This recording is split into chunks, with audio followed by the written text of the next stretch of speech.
Buenos días, qué bueno poder estar con ustedes nuevamente. Vamos a alabar al Señor esta mañana, ¿vamos? Bueno, Señor, gracias porque tú eres bueno, Padre, tú eres santo, maravilloso, Señor. Gracias porque nuevamente podemos venir ante ti, estar en tu presencia y estar adorándote y recibiendo de tu palabra, Señor. Gracias por esa oportunidad y por ese regalo, porque eso es lo que es, Padre. Ayúdanos a no olvidarnos de eso y ser agradecidos de ese regalo todos los días, Padre. Señor, te adoramos esta mañana, te glorificamos y pedimos que recibas nuestra alabanza, que sean de placer a ti, Señor, y llénanos de tu Espíritu Santo ahora, en el nombre de Jesús. Amén.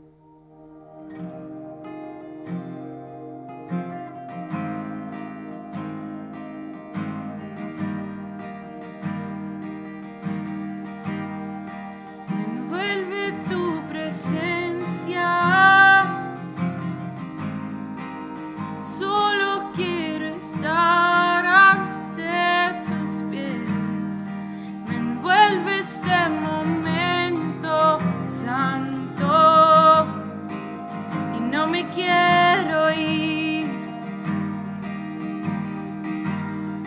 no busco bendiciones, Cristo, no me debes nada a mí, más que lo que tú puedes hacer. Te quiero a ti.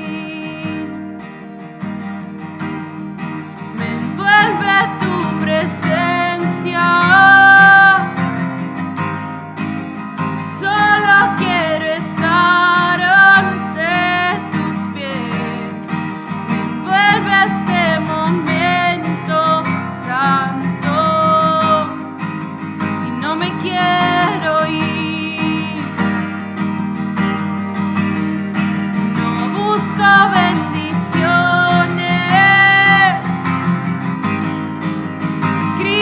no me debes nada a mí, más que lo que tú puedas hacer. Te quiero a ti. Lo siento por andar por sentimientos, lo siento por cantar sin adorar. Llévame hasta el inicio, abro mi corazón a ti.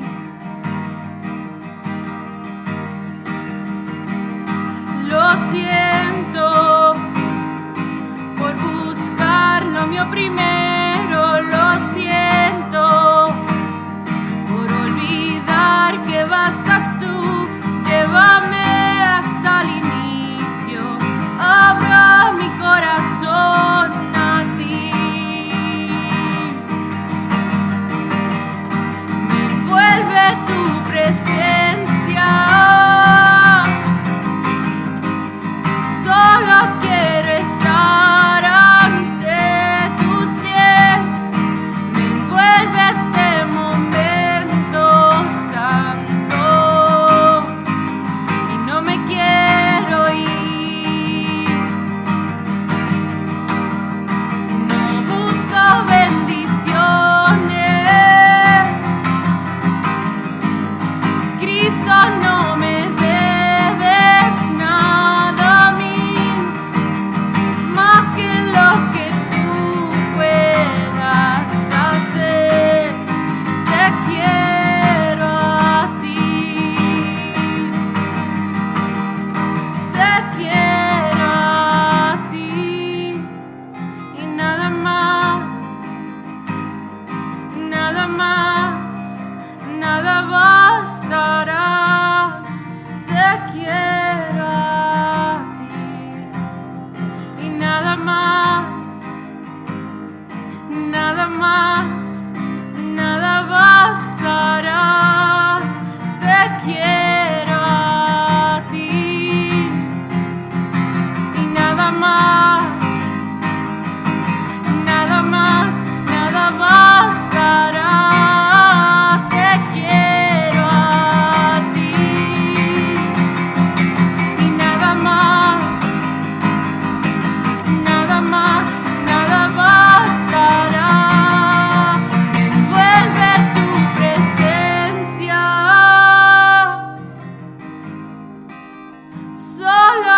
quiero estar ante tus pies. Me envuelve este momento santo y no me quiero ir. No busco bendiciones. Cristo, no me debes nada a mí, más que lo que tú puedas hacer. Te quiero a ti, te quiero a ti y nada más, nada más. Nada bastará, te quiero a ti. Nada más, no, nada más, nada bastará, te quiero a ti. Nada más, nada más, nada bastará.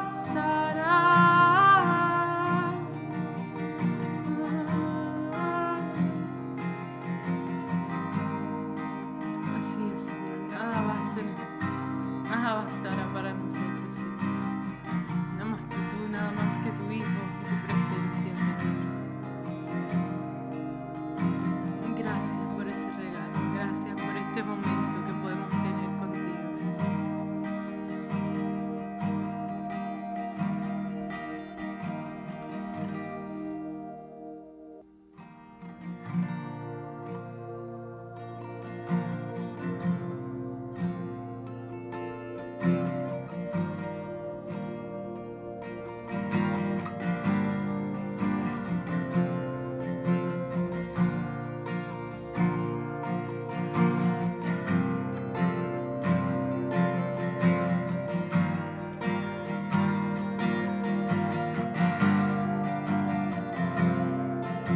Mirarte a ti, nada me abrumará.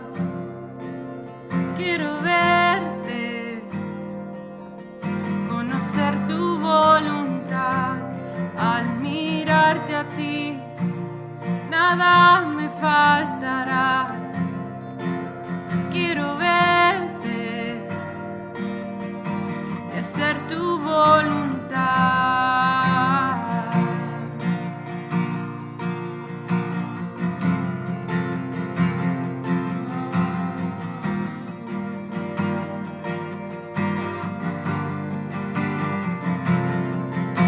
Mirarte a ti, nada me abrumará, no. Quiero verte, conocer tu voluntad.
Gracias, Señor.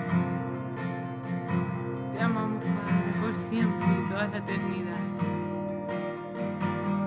Gracias que podemos tener una relación contigo.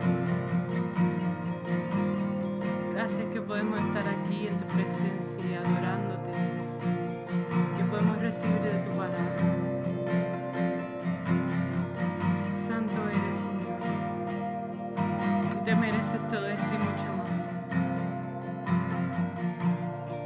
Nos rendimos ante ti esta mañana. Queremos que tú nos hables, que te reveles a nuestra vida. Dirígenos en tu palabra, Señor. Y gracias en el nombre de Jesús. Amén. Muy buenos días. Qué bueno que podemos nuevamente adorar y glorificar el nombre de Cristo. Gracias por permitirnos llegar hasta sus hogares por medio de las redes sociales. Y en esta mañana le voy a invitar a que abra su Biblia en el Evangelio de Marcos. Evangelio de Marcos capítulo 2. Y vamos a estar leyendo desde el versículo 13 en adelante. Dice la palabra de Dios. Después volvió a salir al mar y toda la gente venía a él y les enseñaba. Y al pasar vio a Leví, hijo de Alfeo, sentado al banco de los tributos públicos y le dijo: sígueme. Y levantándose le siguió. Aconteció que estando Jesús a la mesa en casa de él, muchos publicanos y pecadores estaban también a la mesa juntamente con Jesús y sus discípulos, porque habían muchos que le habían seguido. Los escribas y los fariseos, viéndole comer con los publicanos y con los pecadores, dijeron a los discípulos: ¿qué es esto? Que él come y bebe con los publicanos y pecadores. Al oír esto, Jesús les dijo: los sanos no tienen necesidad de médico, sino los enfermos. No he venido a llamar a justos, sino a pecadores. Y los discípulos de Juan y los de los fariseos ayunaban y vinieron y le dijeron: ¿por qué los discípulos de Juan y los de los fariseos ayunan y tus discípulos no ayunan? Jesús le dijo: ¿acaso pueden los que están de boda ayunar mientras está con ellos el novio o el esposo? Entre tanto que tienen consigo al esposo, no pueden ayunar, pero vendrán días cuando el esposo les será quitado. Y entonces en aquellos días ayunarán. Nadie pone remiendo de paño nuevo en vestido viejo. De otra manera, el mismo remiendo nuevo tira de lo viejo y se hace peor la rotura. Y nadie echa vino nuevo en odres viejos. De otra manera, el vino nuevo rompe los odres y el vino se derrama y los odres se pierden. Pero el vino nuevo en odres nuevos se han de echar. Oremos en esta mañana. Padre, te damos gracias, Señor, por este día que podemos, Señor, adorar, bendecir tu nombre, exaltarte. Gracias por que nos permites estudiar tu palabra con la libertad, Señor, que tenemos. Te pedimos que en esta mañana, Señor, tú ministres nuestras vidas. Te pedimos, Señor, que tú nos des entendimiento en tu palabra. Señor, que abra nuestros ojos a lo que tú tienes nuevo para nosotros, Señor. Que tu Espíritu nos hable las cosas del Espíritu. Que podamos ser edificados y arraigados a ti, Señor. Gracias en el nombre de Jesús. Amén y amén. Bueno, hemos comenzado a ver el trabajo del siervo divino, del Mesías. La semana pasada estuvimos hablando o estudiando sobre el llamado de Leví, el llamado que Jesús le hizo de salvación, y luego el ministerio. Leví a quien nuestro Señor Jesucristo más tarde le cambiara el nombre por Mateo, y quien a su vez escribió el Evangelio según Mateo. Y es interesante además que podamos ver a Jesús relacionándose con tanto tipo de personas. Jesús se relacionó con un endemoniado, a quien con su palabra y autoridad libertó. Se relacionó con la suegra de Pedro, a quien sanó con un toque de la fiebre. Se relacionó con un leproso, a quien con su toque y su palabra limpió. A un paralítico, a quien le perdonó sus pecados y más tarde lo sanó de su parálisis. Aquí estamos viendo que Jesús se está relacionando con un cobrador de impuestos, un publicano, a quien le dijo sígueme, y le transformó, para luego llegar a los enfermos, a los pecadores, a los rechazados por la sociedad, que necesitaban de un médico, de un salvador. Y qué gloriosa esperanza, ¿verdad? Jesús se identificó con todos ellos y se puede identificar con usted y conmigo. No importa cuál sea su situación, no importa cuál sean sus circunstancias, no importa cuál sea su pecado, su enfermedad, o cuán perdido usted pueda encontrarse, o rechazado se puede encontrar usted. Dios se hizo carne y habitó entre nosotros, dice la Escritura. Jesús, para salvarnos y restaurarnos de nuestros pecados, transformarnos y darnos un propósito hermoso, su propósito, su eternidad. Y hubieron unos que pudieron llegar por sí mismos donde Jesús. Otros fueron traídos, como el paralítico, donde este paralítico fue llevado por sus amigos donde Jesús, para que Jesús hiciera la obra en él. Otros simplemente Jesús le dijo sígueme, como le dijo a Mateo, como le dijo a Pedro, a Juan, a Santiago, a Andrés. Les dijo sígueme, y ellos le siguieron. Y lo importante es que todos fueron tocados, todos fueron transformados para la eternidad. Y la pregunta que yo le hago en esta mañana a usted es: ¿ha sido usted tocado y transformado por Jesús? ¿Puede decir usted que ha tenido un encuentro con Jesús y que su vida ya no es la misma desde que Jesús lo cambió y lo transformó? ¿Está usted siguiendo a Jesús? ¿Está usted caminando con Jesús? Si su respuesta no es positiva, sepa usted hoy que no es tarde para hacerlo y que hoy es día de salvación. Y más adelante estaremos tomando un tiempo para orar por esto. Así que en este pasaje que leímos, vimos a Jesús llamando a Leví, diciéndole sígueme. Y es que la salvación tiene que ver con seguir a Jesús, dejar nuestra pasada manera de vivir para comenzar a vivir a la manera de Jesús. Y Pablo dijo: con Cristo estoy juntamente crucificado, y ya no vivo yo, mas vive Cristo en mí. Lo que ahora vivo en la carne, lo vivo en la fe del Hijo de Dios, el cual me amó y se entregó a sí mismo por mí.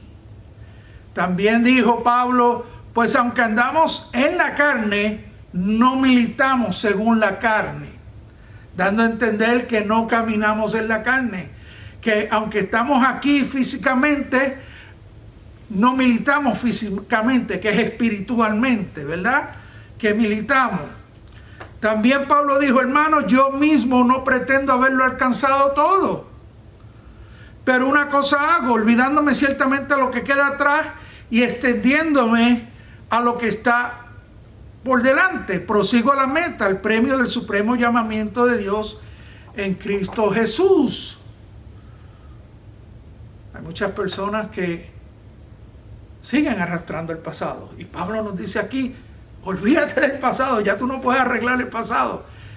De este momento en adelante es que tenemos que pensar hacia dónde yo quiero seguir, hacia dónde yo quiero caminar. ¿Quiero caminar con Jesús? ¿Es mi deseo? ¿Estoy caminando con Jesús? Y eso es bien importante. Pablo también dijo, mirad pues con diligencia cómo andéis. No como los necios, sino como los sabios. O sea que hay que caminar. La salvación tiene que ver con caminar con nuestro Señor Jesucristo. Y como dijimos la vez pasada, el libro de Efesios nos da 3 posiciones, las posiciones del creyente. La primera es sentados juntamente con Cristo Jesús. Habla de la comunión, la coinonía. Yo tengo que aprender a sentarme con Cristo. Tengo que aprender a tener comunión primero con Dios, para luego poder caminar con Dios, para luego poder aprender a caminar con Jesús. La segunda posición es caminando. Y desde el capítulo 3 hasta el capítulo, me parece que 5 o 6 al principio, habla de caminar en amor, caminar en fe, caminar en unidad, caminar en el Espíritu, no satisfaciendo los deseos de la carne, sino el Espíritu. Y la tercera posición, obviamente, parado firme en Cristo Jesús. Habla de una guerra espiritual. Así que la vida cristiana, en la vida cristiana tenemos que sufrir un cambio interno. De lo contrario, no hay transformación. Pablo lo dijo, porque en Cristo Jesús ni la circuncisión vale nada, ni la incircuncisión, o sea, hablando de la religión, hablando de las obras, sino una nueva creación. Tiene que haber una nueva creación, un nuevo nacimiento. Y eso fue lo que nuestro Señor Jesucristo le dijo a Nicodemo: si no naces de nuevo, no puedes entrar en el reino de los cielos, no puedes entrar en el reino de Dios. Así que en esta mañana quiero compartir con ustedes 3 ilustraciones por las cuales Jesús nos revela grandes verdades conectadas al establecimiento del reino de Dios en nuestras vidas. ¿Ok? En nuestras vidas. Y la primera la leímos en el versículo 17. Dice en el versículo 17, al oír esto Jesús les dijo: los sanos no tienen necesidad de médico, sino los enfermos. No he venido a llamar a los justos, sino a los pecadores. Así que la primera ilustración es de que Jesús es el médico, es el doctor. Jesús vino a sanar a los enfermos. Jesús no consideró a esta gente solamente como los rechazados, sino los consideró como pacientes. Pacientes que necesitaban de un doctor. Y Jesús es el doctor. Y como doctor entendía que el pecado era la enfermedad y que la cura para esa enfermedad era y sigue siendo el perdón de nuestros pecados. Así que Jesús viene a nuestras vidas como Salvador en comparación con un doctor. Viene, ve nuestra necesidad y hace un diagnóstico perfecto. Provee una cura correcta y final. Dice la Escritura: el castigo de nuestra paz fue sobre él, y por sus llagas fuimos todos curados. Ahora bien, dentro de los pacientes hay 3 tipos de pacientes. Está el paciente, aquellos pacientes que no conocen de él, aquellos que nunca han tenido un encuentro con Jesús y no conocen de él y no han escuchado de él, como eran todos estos pecadores que se habían reunido, que Leví había invitado y le habían dicho: oye, tienen que venir a ver, a escuchar a este hombre, a Jesús de Nazaret. Él cambió mi vida y puede cambiar la de ustedes. Así que ese es el primer tipo de paciente. Ahora, el segundo tipo de pacientes son aquellos que sí conocen de él, pero rechazan confiar en él. Hay muchas personas que han leído la Escritura, que han oído de Jesús, pero rechazan, mantienen ese rechazo a confiar en Jesús. Lo pudimos ver aquí con los discípulos de Juan. En lugar de estar siguiendo a Jesús, estaban siguiendo a ¿quiénes? A los fariseos. Y el tercer tipo de paciente es aquellos que no admiten que tienen necesidad de Él. Aquellos que no admiten que tienen necesidad de Dios, que tienen necesidad de Jesús. Y esos son los escribas y los fariseos. Y estos simbolizan los que siempre se están autojustificando. No, es que yo soy bueno. No, es que yo no le hago mal a nadie.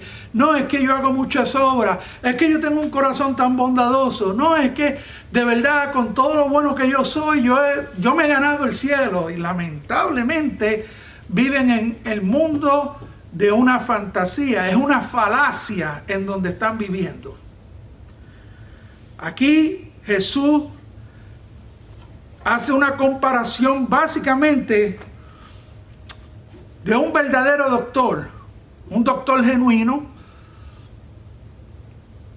y de los fariseos y los escribas que no eran doctores genuinos, más bien falsos doctores, que daban falsas esperanzas, como dice en Jeremías 6, 13, 14, porque desde el menor hasta el mayor todos ellos codician ganancias. Y desde el profeta hasta el sacerdote todos practican engaño. Y curan a la ligera el quebranto de mi pueblo diciendo paz, paz, pero no hay paz.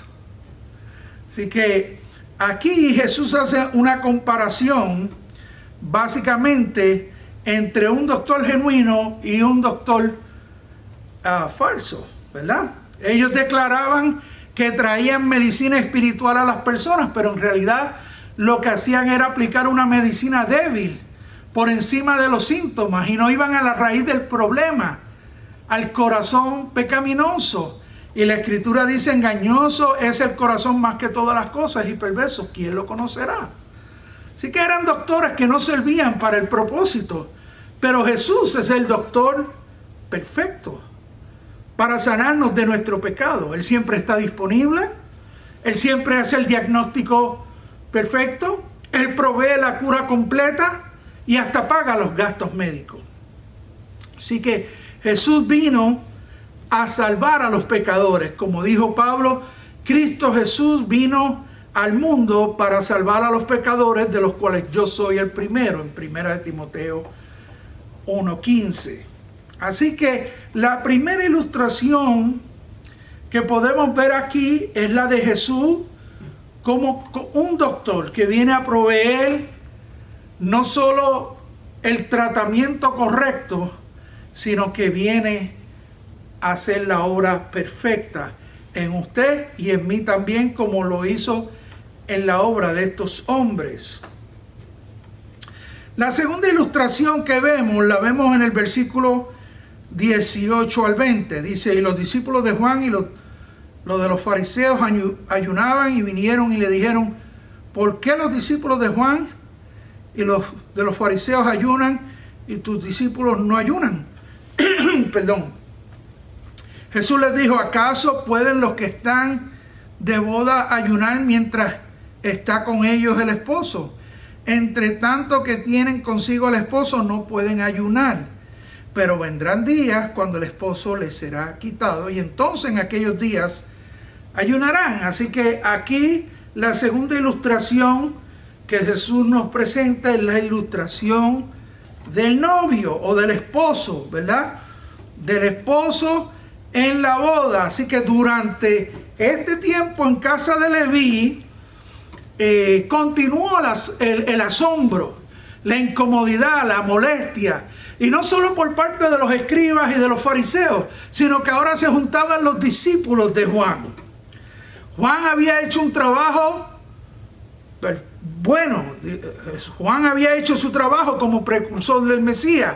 Él testificó que no era el Mesías, que no era digno de desatar sus sandalias. Él testificó que vendría tras él uno que bautizaría con Espíritu Santo.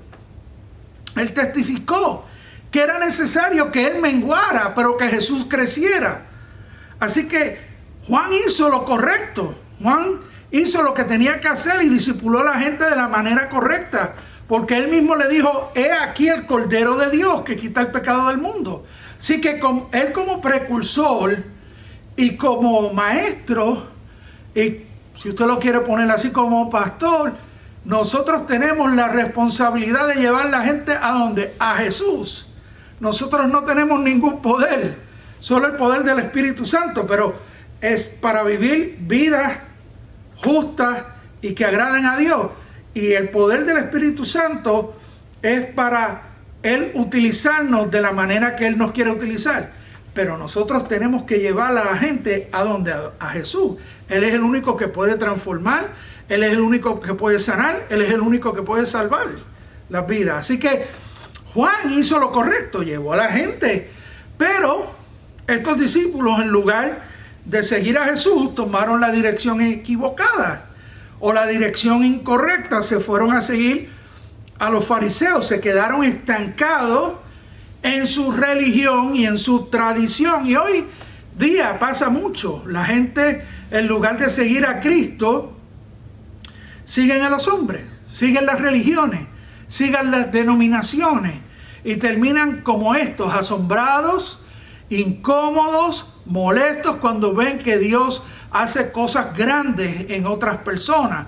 Ven que otros son felices, que gozan la vida cristiana, que no están amargados como ellos. ¿Y qué es lo que hacen? Lo resienten. Lo resienten. Así que, a diferencia de Juan, que era un poco retraído, si usted lo podemos llamar así, porque vivía en el desierto, y déjeme decirle, no es malo que usted pueda creer y vivir bajo unos estándares particulares, porque así usted lo desea, porque usted se siente cómodo. Pero si usted quiere vivir así, pues mire, chévere, pero no trate de imponer su estilo de vida extremista o tradicionalista, porque lo que está entonces tratando de hacer es de poner una carga difícil de llevar, ¿ves? O sea, y eso yo lo veo a cada rato, gente tratando de poner, no, es que te tienes que quitar, te tienes que poner, no, que tienes que hacer, no, que no tienes que hacer. Y lamentablemente, nunca me olvido de cuando iba a visitar unas iglesias en Centroamérica y porque no llevaba la corbata no podía enseñar la palabra de Dios. ¿Cuán importante puede ser la corbata? El hábito no hace el monje, señores. O sea, perdemos de perspectiva, y eso era lo que hacían estos hombres, perder de perspectiva. Así que a diferencia de Juan, Jesús sí disfrutaba de la compañía de las personas. Él aceptaba invitaciones a comer, jugaba con niños, gozaba de las reuniones sociales. Léalo en la palabra, ahí está. Y es por eso que podemos ver a Jesús disfrutando y teniendo un buen tiempo sentado a la mesa. Él mismo dijo claramente que había venido a convertir a los pecadores, no a complementar el sentido de autojustificación, que Él había venido a traer espíritu de gozo, no de luto. Por eso muchas personas piensan que el cristianismo es aburrido, porque algunos quieren imponer reglamentos que no tienen fundamento bíblico. Yo nunca me olvido de lo que viví en mi hogar. Cómo cuando era pequeño, mi hogar era como aquello era un tirijara todo el año. Aquello eran peleas por aquí, peleas por allá, y lleno de pecado. Pero cuando llegaba Semana Santa, llegaba el Jueves Santo y el Viernes Santo, nadie puede hablar. Todo el mundo tiene que estar calladito. Ella era Viernes Santo, allí nadie bebía, nadie fumaba, nadie hacía nada malo. El resto del año, aquello en abundancia. Entonces yo decía, pero ¿sabes qué? Que se acabe la Semana Santa, no quiero saber de la Semana Santa. Y eso es lo que muchas veces pasa hoy en día dentro del cristianismo. O mejor dicho, dentro de las iglesias, que lo que hacen es practicar la religión. Así que gracias al legalismo impuesto por los escribas y fariseos, la religión judía vino a ser una carga difícil de llevar para la gente. Por eso Jesús dijo: llevad mi yugo sobre vosotros y aprended de mí, que soy manso y humilde de corazón, y hallaréis descanso para vuestras almas, porque mi yugo es fácil y ligera mi carga, en Mateo 11:29. Así que estos hombres, estos fariseos, estos escribas, los discípulos de Juan, vinieron a recriminarle a Jesús: ¿por qué estos ayunan y ustedes no? ¿Verdad? A tratar de imponer su tradición. Y déjeme decirle, Dios no está en contra del ayuno, sino a favor del ayuno. Pero el ayuno tiene su tiempo y lugar en la vida cristiana. El problema consiste en que no sacamos el tiempo ni el lugar para ello, y muchas veces vivimos vidas desbalanceadas. El ayuno tiene como propósito humillar la carne y dar paso a la vida del espíritu. Y típicamente el ayuno sabemos que es una forma de abstinencia de alimentos, porque vimos que el Espíritu Santo llevó a Jesús al desierto y estuvo allí ayunando 40 días y 40 noches. Pero la realidad es que el ayuno no es solamente una abstinencia de alimentos, es una abstinencia y una autonegación de cualquier cosa o de cualquier motivación.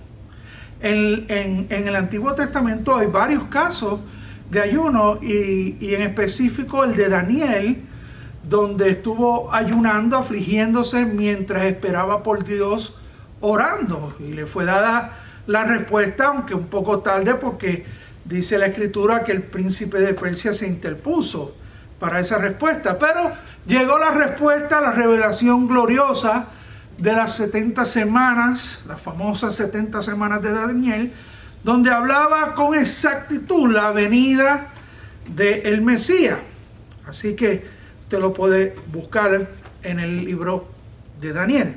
Así que el ayuno era una práctica bíblica nacional. Los únicos que era una vez al año, el día de la expiación.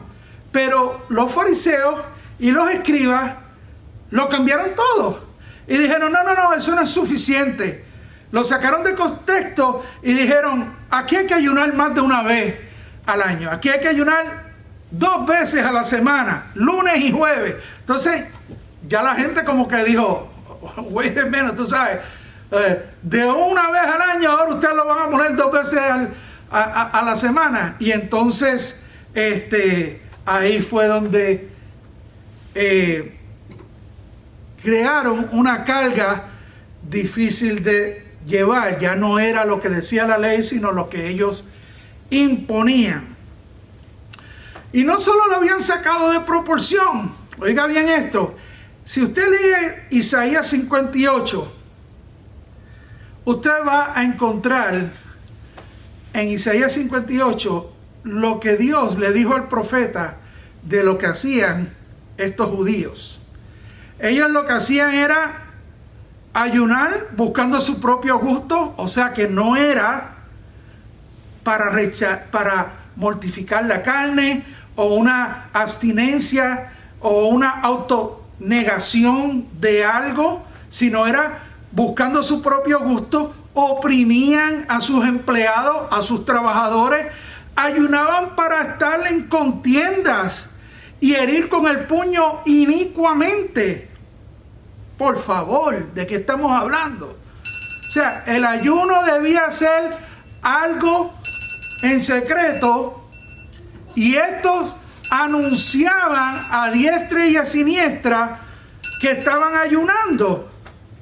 Así que usted más adelante lea en Isaías, porque Isaías claramente dice: no, este no es el ayuno que yo escogí, dice el Señor.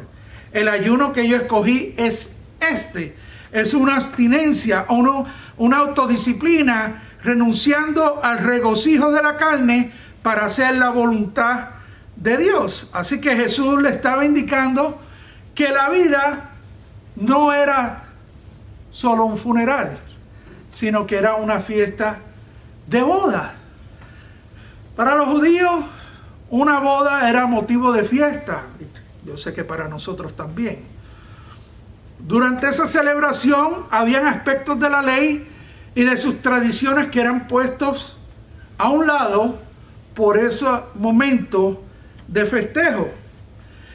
Así que los judíos conocían el aspecto de la boda. Por eso Jesús le dijo, ¿acaso pueden los que están de boda ayunar mientras con ellos está el esposo? ¿Por qué? Porque era algo que ellos podían entender.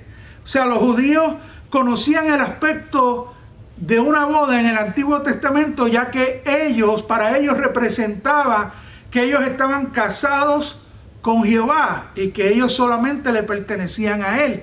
En Isaías 54:5 dice, porque tu marido es tu hacedor, Jehová de los ejércitos es su nombre. O sea que esto significa que cuando ellos se desviaban a la idolatría, ellos estaban cometiendo adulterio espiritual. Y hay un caso, o más bien hay un personaje bien interesante, y es el profeta Oseas. El profeta Oseas en el Antiguo Testamento, Dios le manda a que se case con una ramera, con una prostituta, para enseñarle al pueblo el deseo de Dios de restaurar el favor nuevamente con ellos. Por eso Jesús, cuando le habla de la boda, lo que le está diciendo es, pero ¿puede acaso el esposo y los que están invitados pueden ayunar cuando está el esposo allí? Y es que para Jesús, ellos, los enfermos que querían estar con él, era sumamente importante, porque eso representaba el corazón de Dios de restaurar a esta gente una vez más en su relación con ellos. Ellos estaban perdidos en sus delitos y pecados y Jesús quería restaurarlo. Ahora bien, el matrimonio entre dos personas se casan no solamente porque se conocen o se gustan, sino porque ellos hacen un compromiso el uno con el otro, profesan serse fieles, cuidar el uno del otro, y lo hacen públicamente. La salvación, Jesús, que es lo que está trayendo aquí, la salvación es entrar en una relación matrimonial con Jesús. Lo único que la salvación envuelve, mucho más que conocer a Cristo o sentirse bien con Cristo. La salvación envuelve que el pecador se comprometa con Jesucristo y diga, sí acepto, sí te recibo. Así que inmediatamente el pecador dice, sí acepto, entra en esa relación de gozo matrimonial espiritual, y ahora esa persona lleva su nombre, porque dice la Escritura que somos sellados con las aras del Espíritu, ahora le pertenecemos a Él. Así que llevamos su nombre, compartimos su bendición, su poder, su riqueza, gozamos de su amor, de su protección, y un día estaremos para siempre en su gloriosa mansión celestial. Así que Jesús le dio una enseñanza a los escribas y a los fariseos y a los discípulos de Juan sobre quién él era. Él era el doctor que había venido a sanar. Él era el esposo que vino a establecer una relación con aquellos que habían adulterado espiritualmente, que habían cometido adulterio espiritualmente, que se habían ido en pos de la idolatría. Y dice, pero vendrán días cuando el esposo les será quitado, entonces en aquellos días ayunarán. Así que Jesús aquí está señalando su muerte y resurrección, indicando también que hay un tiempo propicio para ayunar. Y ese tiempo propicio pues es cuando ya el esposo no está, y en este caso ya Jesús había sido obviamente después Jesús fue quitado, y entonces ahora el ayuno cobraba vida. Y vemos en el Antiguo Testamento como en el Nuevo Testamento gente que ayunaban para buscar de Dios. Dice En el versículo 21, nadie pone remiendo de paño nuevo en vestido viejo. De otra manera, el mismo remiendo nuevo tira de lo viejo y se hace peor la rotura. Y nadie echa vino nuevo en odres viejos. De otra manera, el vino nuevo rompe los odres y el vino se derrama y los odres se pierden. Pero el vino nuevo en odres nuevos se ha de echar. Así que la tercera ilustración que nos hace Jesús es la ilustración del vestido nuevo y del vino nuevo, de una obra nueva. Y esto habla pues de la relación de su ministerio, de lo que él vino a traer nuevo, de un nuevo pacto en su sangre. Y aquí claramente vemos dos parábolas, la parábola del vestido nuevo y del vino nuevo. Y Jesús claramente le había dicho a los fariseos, a los escribas, a los discípulos de Juan, que él había venido a salvar a los pecadores, no a llamar a los religiosos, que él vino a traerle un espíritu de gozo, no de luto, y que él vino a introducir, ahora con estas dos parábolas, vino a introducir algo nuevo, no a ponerle un parcho a lo viejo.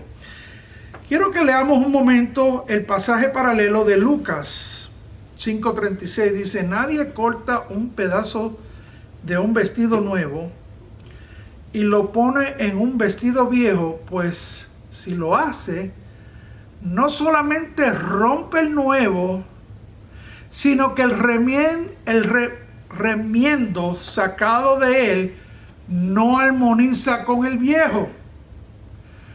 O sea, lo que está diciendo este pasaje es que una cosa no armoniza con la otra. En otras palabras, cuando usted lava un vestido viejo que tiene un parcho nuevo, este remiendo nuevo tiende a encogerse y lo que hace es que echa a perder el vestido de todas maneras.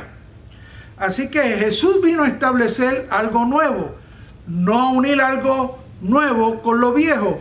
O sea, el pacto mosaico ya estaba en decadencia, se había puesto viejo y pronto desaparecería. En Hebreos 8:13 dice, al decir nuevo pacto, ha dado por viejo el primero, y lo que se da por viejo y se envejece está próximo a desaparecer. Nadie, absolutamente nadie en el antiguo pacto podía entrar en el lugar santísimo, solo una persona una vez al año. Y esta llevaba un cordoncito en el pie por si caía muerto que lo pudieran jalar. Y ese era el sumo sacerdote. Pero ahora no es así. En el nuevo pacto, ¿qué dice la Escritura? Que el velo fue rasgado, que ahora podemos entrar confiadamente ante el trono de la gracia de Dios, que podemos ir ante la presencia de Dios en cualquier momento, en cualquier lugar, a cualquier hora. Ahora tenemos acceso a la presencia de Dios, al trono de Dios. Así que Jesús estableció el nuevo pacto en su sangre, un pacto en donde la ley sería escrita en los corazones humanos y no en tablas de piedra, en donde la presencia y revestimiento del Espíritu Santo lo capacitaría a usted y a mí y nos habilitaría para poder cumplir con la justicia de la ley. Y es que Romanos 8, 1 al 4 nos dice, ahora pues ninguna condenación hay para los que están en Cristo Jesús, los que no andan conforme a la carne, mas conforme al Espíritu. O sea, ahora estamos en novedad de vida. Ahora estamos caminando en el Espíritu. ¿Por qué? Porque no hemos nacido de nuevo. Ahora tenemos una vida espiritual. Por eso Nicodemo no podía entender cuando Jesús le decía, pero tienes que nacer de nuevo, del agua y del Espíritu. Y Nicodemo decía, pero no puedo entenderlo. Sí, es que tienes que nacer físicamente, pero tienes que nacer espiritualmente. Así que los que no andan conforme a la carne, más conforme al Espíritu, porque la ley del Espíritu de vida en Cristo Jesús me ha librado ¿de qué? De la ley del pecado y de la muerte. El Antiguo Testamento lo que vino a enseñarme fue lo mal que yo estaba. El Antiguo Testamento lo que me dice es lo sucio que yo estoy por el pecado. pero no me puede limpiar, no me puede salvar, no me puede transformar. Solo la vida que proviene de parte de Jesús, del Espíritu, nacer del Espíritu, puede haber ahí es donde puede haber una transformación, puede haber una limpieza. Dice, porque lo que era imposible a la ley, por cuanto era débil por la carne, Dios enviando a su Hijo en semejanza de carne de pecado, a causa del pecado, condenó el pecado en la carne, para que la justicia de la ley fuese cumplida en nosotros, en que no andamos conforme a la carne, mas conforme al Espíritu. Y cuando Jesús utilizó estas ilustraciones, Él rehusó una vez y para siempre comprometer la fe bíblica con la popular idea de una religión mundial, muy bien elaborada, pero espiritualmente ciega para los líderes que sugieren tomar lo mejor de cada religión para crear unidad. Esto no es otra cosa que una fe sintética para que pueda ser aceptada por todos. Pero la fe cristiana no es eso. La fe bíblica no es eso. La fe cristiana, la fe bíblica es de carácter exclusivo. Hechos 4:12 dice, ningún otro hay salvación, porque no hay otro nombre debajo del cielo, hablando de Jesús, dado a los hombres en que podamos ser salvos. Así que la fe bíblica, la fe cristiana es de carácter exclusivo.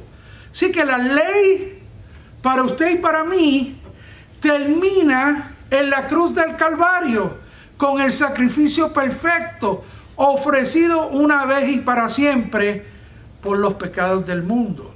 Como dije anteriormente, el Antiguo Testamento es una sombra de lo que venía.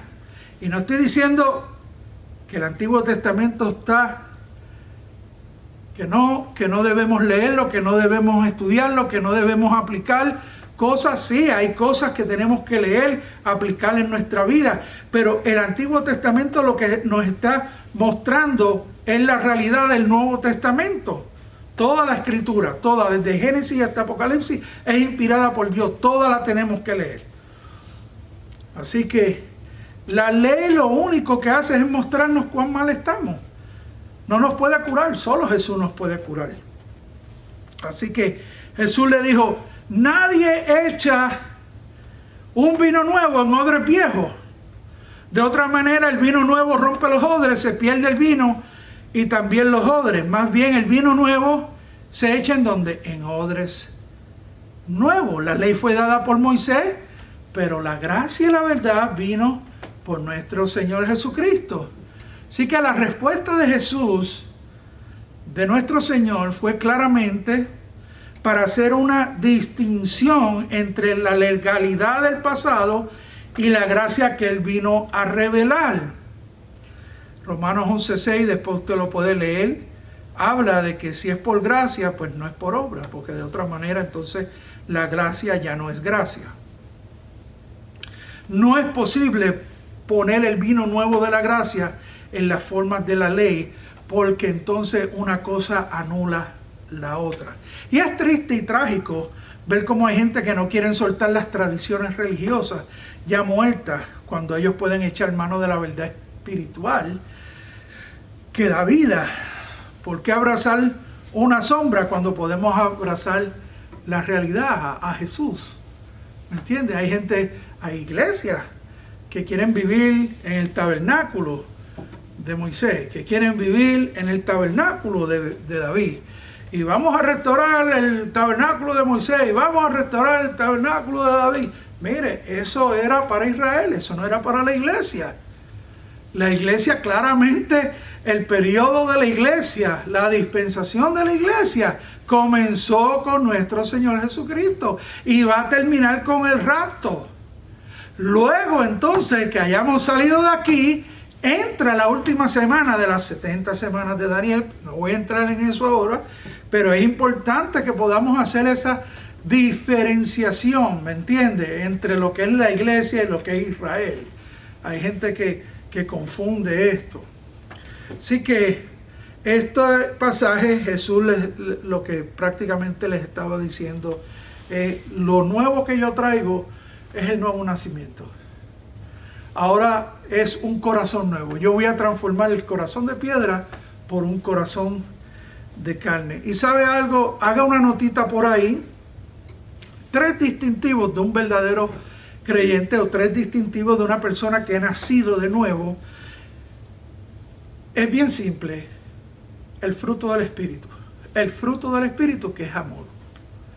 Ama a Dios, ama a la gente de Dios y ama la palabra de Dios. Así que póngalo por ahí en su libretita o en su Biblia. Eso es un distintivo de una persona que ha nacido de nuevo. Así que como conclusión, déjeme darle 7 contrastes entre la religión y el verdadero cristianismo. ¿Ok? La religión es acerca de cambiar de página. El cristianismo es acerca de recibir una nueva vida. La religión es mero conocimiento acerca de Dios. El cristianismo es un corazón lleno del conocimiento de Jesús. La religión es todo acerca de un cambio externo, tratando de ser lo suficiente bueno para reunir y cumplir con los estándares de Dios para ir al cielo. Pero el cristianismo es una regeneración interna por gracia, donde Dios nos hace aceptables para Él. La religión es acerca de comenzar nuevos hábitos. El cristianismo es un hombre recibiendo un nuevo corazón. La religión es acerca de tratar una reforma. El cristianismo es acerca de nacer de nuevo. La religión es acerca de redecorar su vieja vida o su pasada manera de vivir. El cristianismo es acerca de recibir una nueva vida, la vida del Espíritu. La religión es acerca del hombre tratando de alcanzar a Dios por sus propias obras, escalando la escalera hacia el cielo para llegar a Dios. El cristianismo es Dios viniendo a alcanzar al hombre. Jesús, tomando forma de siervo, se hizo semejante. ¿Para qué? Para poder llegar hasta nosotros. Porque el hombre no se puede salvar a sí mismo, y llevándolo a Dios. Así que hay una gran diferencia entre la religión y el cristianismo. Y es importante porque nosotros, la naturaleza humana se aferra a lo viejo y resiste lo nuevo. A nosotros nos encanta y nos gusta cambiar muchas veces de apariencia externa. Nos gusta cambiarnos el color del pelo, nos arreglamos la sonrisa con una cirugía cosmética, cambiar nuestra casa, nuestra ropa, nuestros autos, nuestros zapatos, pero realmente lo que necesitamos es un cambio interno dentro de nosotros. Y tal vez usted que me está escuchando dice, pero ¿cómo puede uno cambiar adentro? Que fue lo que dijo Nicodemo. ¿Cómo yo puedo nacer de nuevo? ¿Cómo un hombre puede, siendo viejo, puede entrar otra vez y Jesús le dijo, no, es que tú lo estás viendo de esa manera, es nacer del agua y del Espíritu. Son 2 tipos de nacimiento diferentes. Uno es el nacimiento físico y otro es el nacimiento espiritual que otorga nuestro Señor Jesucristo, que nos da. Así que, ¿cómo puede uno cambiar internamente? Dejando que Cristo entre en su vida, que la transforme, que la cambie, que la dirija, que la guíe. Tal vez usted es como uno de los discípulos de Juan, es un religioso, pero no es un cristiano nacido de nuevo. Tal vez usted me diga, no, es que yo llevo tantos años yendo a la iglesia. Sí, pero el que usted venga aquí tantos años a la iglesia no significa que usted es salvo. Porque no por yo entrar a McDonald's soy un hamburger. Así que es importante que nosotros sepamos si hemos nacido de nuevo o no. Y el nuevo nacimiento, cuando Dios nos da ese nuevo nacimiento, nosotros somos transformados. Y hoy es día de salvación. Hoy usted puede nacer de nuevo y convertirse en un discípulo de Jesucristo para la eternidad. Amén. Así que le voy a pedir que cierre sus ojos y que haga esta oración conmigo. Padre, vengo ante ti y te doy gracias por el sacrificio de Jesucristo. Vengo humillado a pedirte perdón. Reconozco que soy pecador y que necesito de tu gracia, de tu misericordia, de tu salvación. En este momento te pido que entres en mi vida, que la cambies, que la transformes, que me hagas una nueva criatura, que yo pueda vivir la vida del Espíritu, que pueda ser dirigido y guiado por tu Espíritu, desde ahora y por la eternidad. Esto te lo pido en el nombre de Jesús. Amén y amén. La Biblia dice en 2 Corintios 5, 17, de modo que si alguno está en Cristo, nueva criatura es. Las cosas viejas pasaron y aquí todas son hechas nuevas. Amén. Nos gozamos. Gracias nuevamente por dejarnos entrar en su hogar, poder compartir la palabra de Dios con ustedes. La semana que viene, finalmente comenzamos ya aquí en el templo, en la iglesia, en persona, siempre guardando, ¿verdad?, la distancia y qué sé yo, siendo cautelosos, pero aquí vamos a estar alabando y glorificando el nombre de Cristo. Así que está más que bienvenido, perdón. Así que el domingo que viene a las 3 de la tarde. Dios les bendiga.